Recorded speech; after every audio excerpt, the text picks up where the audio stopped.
అప్పుల బాధలు వెంటాడుతున్నాయా? అయితే 6 జేవిఆర్ వారి జాతిరత్నాలు ధరించండి. హలో అండి, అందరికీ నమస్కారం. నేను మీ కట్టా కార్తీక్. ఇది అందరూ చూడాల్సిన వీడియో. ఖచ్చితంగా ఆంధ్రప్రదేశ్ రాష్ట్రానికి సంబంధించినటువంటి ప్రతి ఒక్కళ్ళు కూడా ఈ వీడియో మొత్తం కూడా చూసేటువంటి ప్రయత్నం చేయండి. ఇది ప్రజలకు సంబంధించిన విషయం అని నేను భావిస్తా ఉన్నాను. దయచేసి ఎక్కువ మందిలోకి వెళ్ళటం కోసం లైక్ చేయండి. ఈ రోజు నుంచి ఆంధ్రప్రదేశ్ శాసనసభ సమావేశాలు స్టార్ట్ అయ్యాయి. కూటమికి సంబంధించిన 164 మంది శాసనసభ్యులు, టీడీపీ, జనసేన, బీజేపీకి సంబంధించినటువంటి ఎమ్మెల్యేలు హాజరయ్యారు. నిన్న నేను చెప్పినట్టే, అందరం ఊహించినట్టే వైసీపీకి సంబంధించినటువంటి 11 మంది ఎమ్మెల్యేలు సభకి హాజరు కాలేదు. మండలిలో ఎమ్మెల్సీలు అయితే హాజరయ్యారు, కానీ శాసనసభలో ఎమ్మెల్యేలు సభకి హాజరు కాలేదు. గతం నుంచి హాజరు కావట్లేదు, ఈరోజు ఈ సమావేశాలు కూడా హాజరు కాలేదు. ఇప్పటికే జగన్మోహన్ రెడ్డి గారు అనేక మార్లు చెప్పున్నారు, ప్రతిపక్ష హోదా ఇస్తే తప్ప మేము సభకు రాము అనేటువంటి విషయాన్ని. లేటెస్ట్గా కూడా ఆయన పెట్టే మీడియా సమావేశంలో చెప్పారు. ఒక విలేకరు అడిగితే, నేను ఇక్కడ ఎంతసేపు మాట్లాడానో అంతసేపు మైకు నాకు అక్కడ ఇస్తారా? ఇవ్వరు, కాబట్టి నేను శాసనసభకి రాలేను అని చెప్పేటువంటి విషయాన్ని చాలా కరాఖండిగా చెప్పే ప్రయత్నం చేశారు.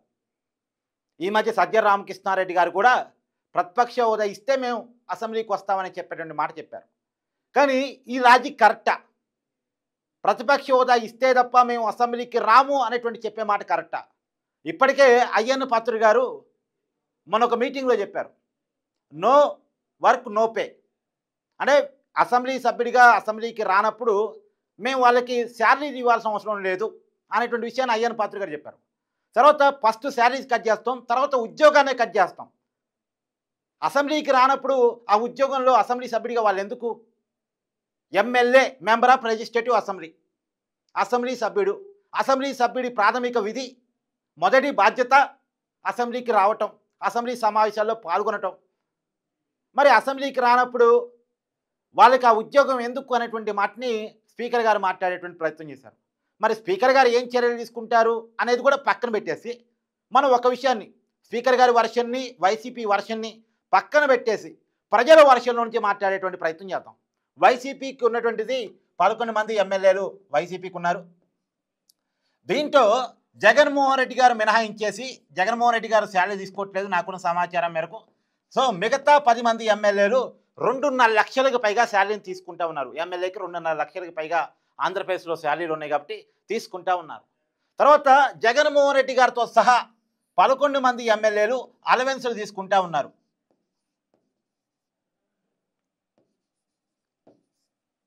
జగన్మోహన్ రెడ్డి గారితో సహా అలవెన్సులు తీసుకుంటా ఉన్నారు. జగన్మోహన్ రెడ్డి గారు తప్ప మిగతా వాళ్ళంతా శాలరీలు తీసుకుంటా ఉన్నారు. తర్వాత ఈ 11 మంది ఎమ్మెల్యేలు రాయితీని పొందుతూ ఉన్నారు.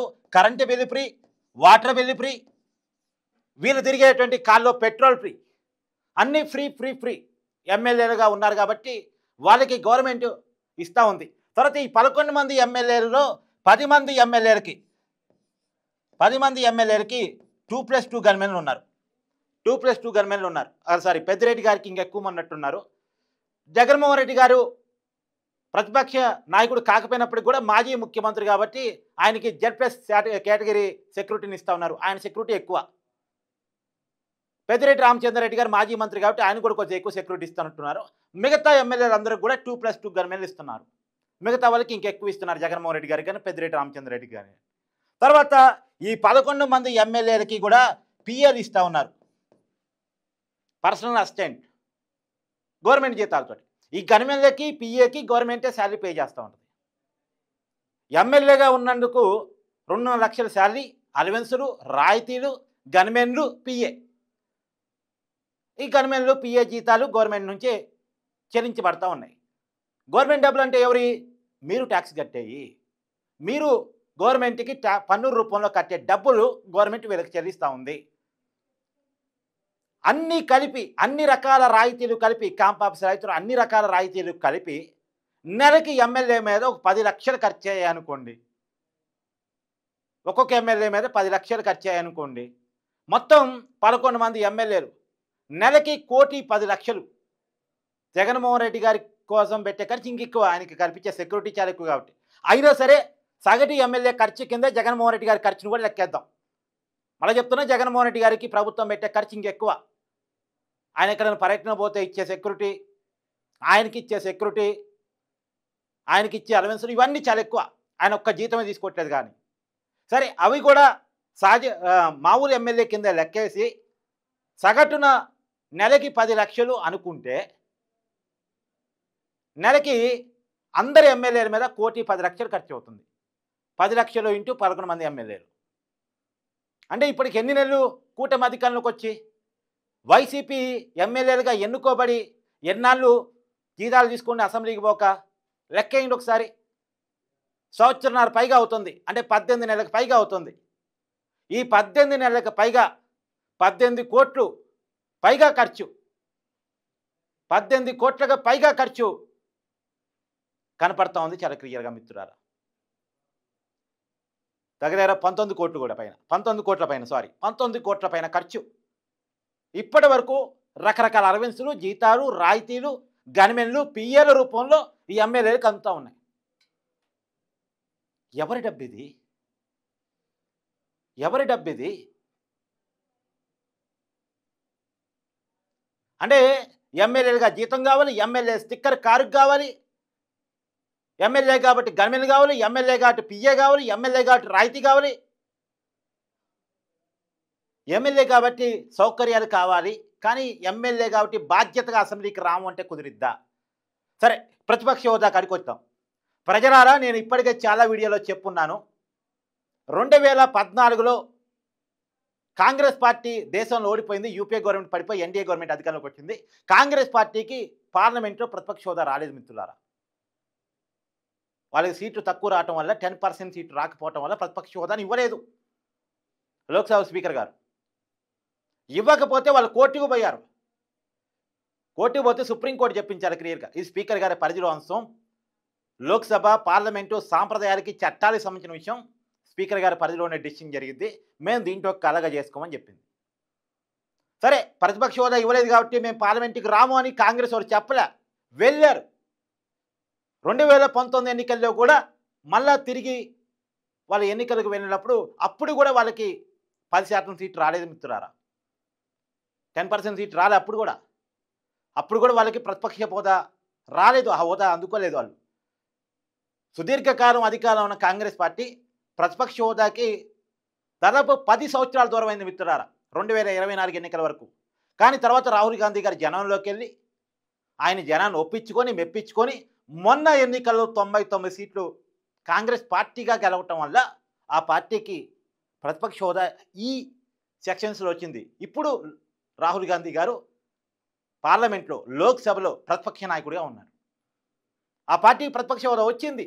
ఆ పార్టీ నాయకుడు రాహుల్ గాంధీ కాంగ్రెస్ ఎంపీగా ఉన్నారు. ఆయన ఉత్తరప్రదేశ్ నుంచి ఎంపీగా ప్రాతినిధ్యం వహిస్తున్నారు.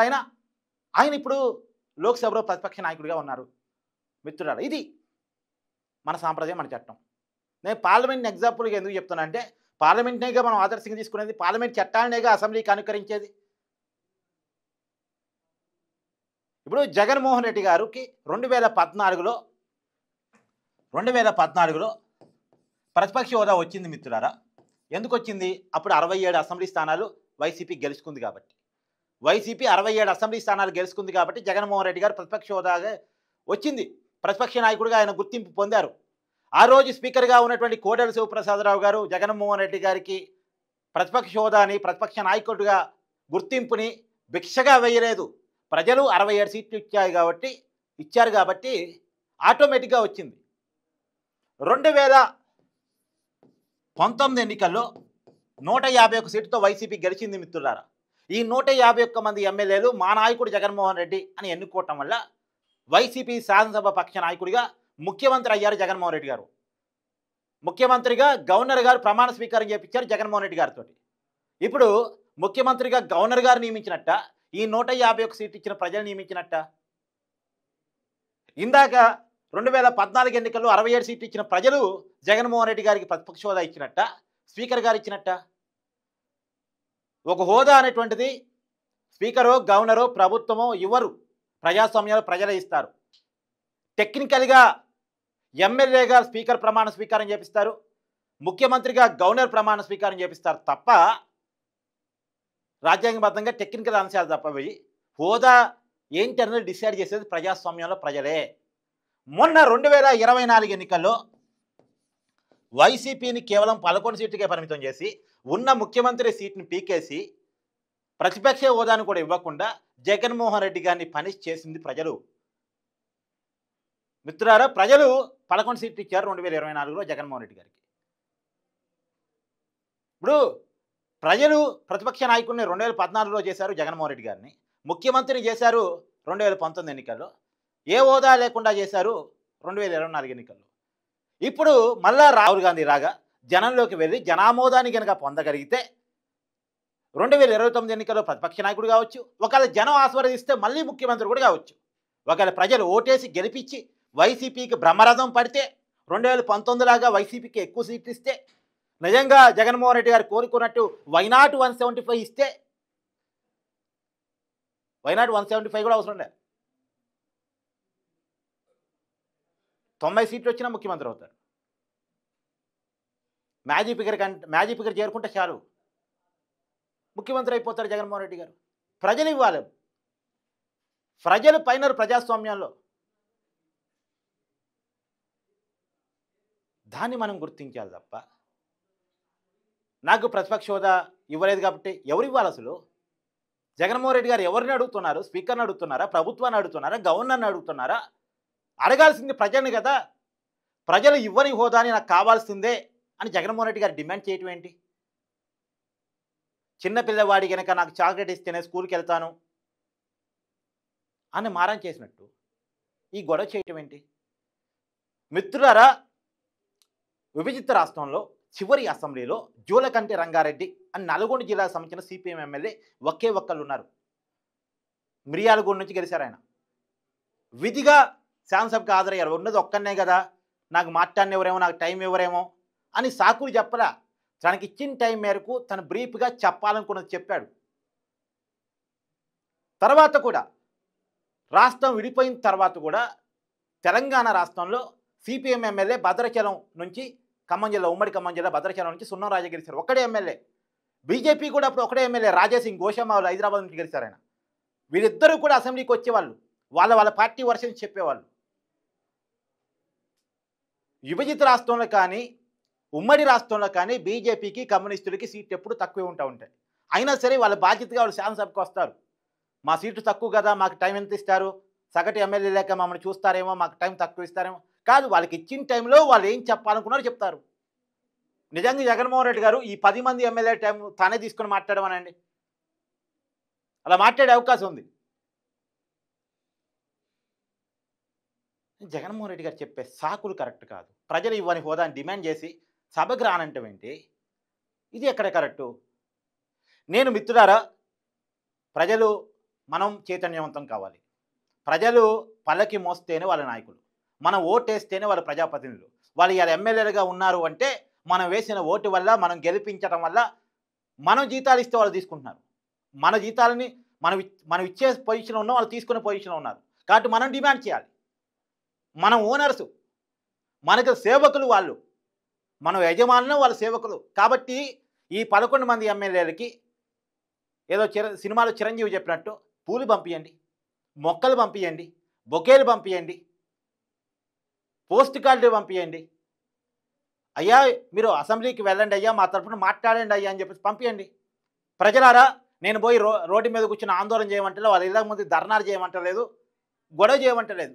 కానీ ఒక పద్ధతిగా గాంధీగిరి అనే మన గాంధీ మహాత్ముడు చెప్పిన శాంతియుత పద్ధతుల్లో మీరు మీ ఎమ్మెల్యేలకి పోస్ట్ కార్డు రాయండి. అయ్యా జీతం తీసుకున్నావు, అసెంబ్లీకి వెళ్ళు. అయ్యా గన్మెన్లు ఉన్నారు, నీకు అసెంబ్లీకి వెళ్ళు, గన్మెన్ల కూడా జీతం నేనే పే చేస్తున్నా.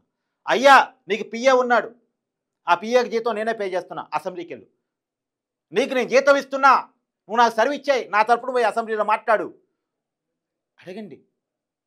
అడగండి మిత్రులారా.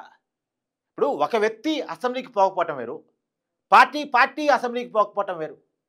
ఈ 10 మంది ఎమ్మెల్యేలో ఎవరైనా తిరగబడి పార్టీ నిబంధనలని పేరు చెప్పి నన్ను అసెంబ్లీకి పోనివ్వట్లేదని జగన్మోహన్ రెడ్డి గారి మీద ఫిర్యాదు చేస్తే సభా హక్కుల ఉల్లంఘన కింద చర్యలు తీసుకునేటువంటి అధికారం స్పీకర్ గారికి ఉంటుంది. ఎమ్మెల్యేలు కూడా మేల్కోవాలి. చాలామంది కొత్త ఎమ్మెల్యేలు ఉన్నారు, వాళ్ళకి అసెంబ్లీకి పోవాలని ఉంది, నాకు తెలుసు ఆ విషయం. చాలామంది ఎమ్మెల్యేలకు అసెంబ్లీకి పోవాలని ఉంది. ఎందుకంటే ఎమ్మెల్యే అనేది చిన్న విషయం కాదు. లక్షలాది మంది ఓట్లను పొంది వాళ్ళ మనసులు గెలుపొంది వాళ్ళ ద్వారా ఓట్లు వేయించుకొని రకరకాల మనం ఫస్ట్ టికెట్ తెచ్చుకోవాలి, ప్రజలు మెప్పించుకోవాలి, పోలిమెంట్ చేసుకోవాలి, ఓట్లు వేసుకోవాలి, ప్రత్యర్థుల రాజకీయాలు తట్టుకొని నిలబడి గెలవాలి. గెలిచి ఎమ్మెల్యే అయిన తర్వాత రాష్ట్రం మొత్తం అన్ని ఛానల్స్ లైవ్ ఇస్తూ ఉంటుంది. ముఖ్యమంత్రి గారు అక్కడి నుంచే మాట్లాడుతూ ఉంటారు, చట్టాలు అక్కడి నుంచే వస్తూ ఉంటాయి, రాష్ట్రానికి సంబంధించిన ప్రతి నిర్ణయం అక్కడి నుంచే జరుగుతూ ఉంటుంది. అలాంటి చోట ఉండాలి. నా నియోజకవర్గం గురించి, నా ప్రజల గురించి, నా వర్గం గురించి, తాడిత పీడిత దళిత వర్గాల గురించి, బడుగు బలహీన వర్గాల గురించి నేను అక్కడ మైకు పట్టుకొని మాట్లాడాలి, రాష్ట్రం మొత్తం నన్ను చూడాలి అని ఏ ఎమ్మెల్యేకైనా కోరుకుంటుంది. ఏ ఎమ్మెల్యేకైనా కోరుకుంటుంది. ఎక్కడి నుంచి అయితే మన తరతరాల నాయకులు పరిపాలించారో ప్రతి నాయకుడికి ఒక ఇన్స్పిరేషన్ అయిన నాయకుడు ఇంకోరు ఉంటారు. వైసీపీకి సంబంధించిన వాళ్ళకి డాక్టర్ వైఎస్ రాజశేఖర రెడ్డి కావచ్చు, టీడీపీకి సంబంధించిన వాళ్ళకి డాక్టర్ ఎన్టీఆర్ కావచ్చు, మంచి ఆదర్శాలు ఉండే వాళ్ళకి పుచ్చలపల్లి సుందరయ్య గారు కావచ్చు, బీజేపీకి సంబంధించిన వాళ్ళకి వెంకయ్యనాయుడు కావచ్చు, వాళ్ళంతా ఎక్కడి నుంచి మాట్లాడారో అలాంటి వేదిక మీదకి మేము కూడా వెళ్ళి ఎమ్మెల్యేలం కాబట్టి మా నియోజకవర్గాల తరపున, మా ప్రజల తరపున మా సమస్యలని మేము అక్కడ లేవనెత్తాలి అని ఏ ఎమ్మెల్యేకైనా ఉంటుంది. ఆ ఎమ్మెల్యేలు మా హక్కులు కాలరాయబడుతున్నాయి అని ఫిర్యాదు కనుక చేస్తే ఖచ్చితంగా స్పీకర్ గారి చర్య తీసుకునే అవకాశం ఉంటుంది. మిత్రులారా, ఇది చిన్న విషయంగా వదిలేస్తే మన్ని మనం మోసం చేసుకున్నట్టు అవుతుంది. కాబట్టి ఇప్పుడు నేను తెలంగాణలో ఒక విషయం జరిగింది. కడియం శ్రీహరి ఉమ్మడి వరంగల్ జిల్లా స్టేషన్ కనుపూర్ నియోజకవర్గం, ఉమ్మడి రాష్ట్రం నుంచి నాయకుడు, చాలా సీనియర్ మోస్ట్ నాయకుడు, మంత్రిగా కూడా పనిచేశారు. ఆయన కాంగ్రెస్ పార్టీలోకి వెళ్ళలేదు, వెళ్ళారా అనే కన్ఫ్యూజన్లో ఆయన కొనసాగుతూ ఉన్నారు. ఎందుకంటే వాళ్ళ మీద అనర్థ వేటు పిటిషన్లోనే వాళ్ళ పదవులు పోయే అవకాశం ఉంది. కాబట్టి పార్టీ మారాడు, కానీ మారాడు అని చెప్పుకోవడానికి ఇబ్బందికరంగా ఉన్నాడు. వాళ్ళ కూతురు కాంగ్రెస్ పార్టీ నుంచి లోక్సభ సభ్యులుగా ఉన్నారు. మారాను అని చెప్పుకోలేడు, మారలేడు అని చెప్పుకోలేడు. అందుకని అక్కడ నియోజకవర్గంలో ఉన్న ఒక మహిళ ఒక లేఖ రాసింది పోస్ట్ కార్డు ద్వారా. నువ్వు బీఆర్ఎస్ పార్టీ అనుకొని నేను గెలిపించాను, నువ్వు పార్టీ మారావు కాబట్టి నీకు ఆ పదవిలో ఉండే అర్హత లేదు, నేను ఓటర్గా అడుగుతాను, నీకు ఓటేసిన ఓటర్గా అడుగుతాను, నువ్వు పదవికి రాజీనామా చేయి అని ఒక మహిళ రేఖ రాసింది. ఆ చైతన్యం మనకు కావాలి, ఆ మహిళలో ఉన్న చైతన్యం మనకు కావాలి. ఆంధ్రప్రదేశ్లో లేఖ రాయలేరా? చైతన్యం లేదా? జీతాలు ఇస్తున్నప్పుడు, వాళ్ళకి అన్ని రకాల రాయితీలు ఇస్తున్నప్పుడు, మన తరఫున అసెంబ్లీకి పోనప్పుడు, బాధ్యత లేకుండా ప్రవర్తిస్తున్నప్పుడు బాధ్యతను గుర్తు చేయాల్సిన అవసరం మనకి లేదా? ప్రజలు ఆలోచించండి. నేను ఇక్కడ పార్టీ పరంగా చెప్పట్ల, వైసీపీ కార్యకర్తలకు కూడా చెప్తున్నాను. మీరు భుజాన మోయబట్టే, మీరు జెండాలు మోయబట్టే, మీరు ప్రచారం చేయబట్టే, మీరు ఓట్లు వేయించబట్టే, మీరు పోలింగ్ మేనేజ్మెంట్ చేయబట్టే, మీ రాజకీయ ప్రత్యర్థుల దాడి నుంచి మిమ్మల్ని మీరు కాపాడుకుంటూ, మీరు అవసరాల మీద ఏదో చేస్తూ రకరకాల ప్రయత్నాల నుంచి మీరు గెలిపించబట్టే వాళ్ళ ఎమ్మెల్యేలు అయ్యారు. మీరు గెలిపించబట్టే, మీరు భుజాన మోయబట్టే వాళ్ళ ఎమ్మెల్యేలు అయ్యారు. ఇవాళ మీ తరపున ఉన్నటువంటి ఎమ్మెల్యే అసెంబ్లీకి పోనప్పుడు ప్రశ్నించాల్సిన బాధ్యత మీ మీద కూడా ఉంటుంది. సగటు వైసీపీ కార్యకర్తలు కూడా ఆలోచించాలి. ఎంతసేపటికి అనొచ్చు, కొంతమంది కామెంట్ పెడతారు ఇప్పుడు. ఎందుకంటే గతంలో జగన్మోహన్ రెడ్డి గారు స్టేట్మెంట్ చేశారు కదా, చంద్రబాబు నాయుడు గారు ఆ రోజు ఏడ్చుకుంటూ బయటకు వచ్చేసారు కదా, అసెంబ్లీకి పోలేదు కదా అని. కానీ చంద్రబాబు నాయుడు గారు ఆ రోజు అతని కుటుంబాన్ని, అతని వ్యక్తిత్వాన్ని కించపరిస్తే శాసనసభ నుంచి బయటకు వచ్చారు. కానీ ఆ పరిస్థితుల్లో కూడా తను ఒక్కడే బైకాట్ చేశాడు తప్ప ఆ పార్టీకి సంబంధించిన ఎమ్మెల్యేని అసెంబ్లీకి పొమ్మన్నాడు. ఆ పార్టీకి సంబంధించిన ఎమ్మెల్యేలు అసెంబ్లీకి పోయారు. అచ్చెన్నాయుడు, గోరంట్ల బుచ్చే చౌదరి వీళ్ళంతా పోయారు. పయ్యావుల కేసు, ఆ పార్టీకి ఉన్న ఎమ్మెల్యేలు అంతా పోయారు, అసెంబ్లీకి చివరిదాకా ఉన్నారు, కొట్టాడారు. అలాగా ఇప్పుడు ఒక జగన్మోహన్ రెడ్డి గారు పోకపోతే నేను మాట్లాడకపోదును. తెలంగాణలో కేసీఆర్ పోవట్లేదు, కానీ ఆ పార్టీ సంబంధించిన వాళ్ళంతా పోతున్నారు. కేటీఆర్, హరీష్ రావు గట్టిగా మాట్లాడుతున్నారు, ఫైట్ చేస్తున్నారు. అసెంబ్లీకి వెళితే కదా ప్రభుత్వం చేసే తప్పుల్ని, ఒప్పుల్ని అన్నిటినీ మాట్లాడగలిగేది, ప్రశ్నించగలిగేది, ప్రజల తరపున ఉండగలిగేది. కాబట్టి మీరే చైతన్యవంతం కావాలి, మీరు అడగాలి, మీరు నిలదీయాలి, మీరు ప్రశ్నించాలి. థ్యాంక్ యూ మిత్రులు.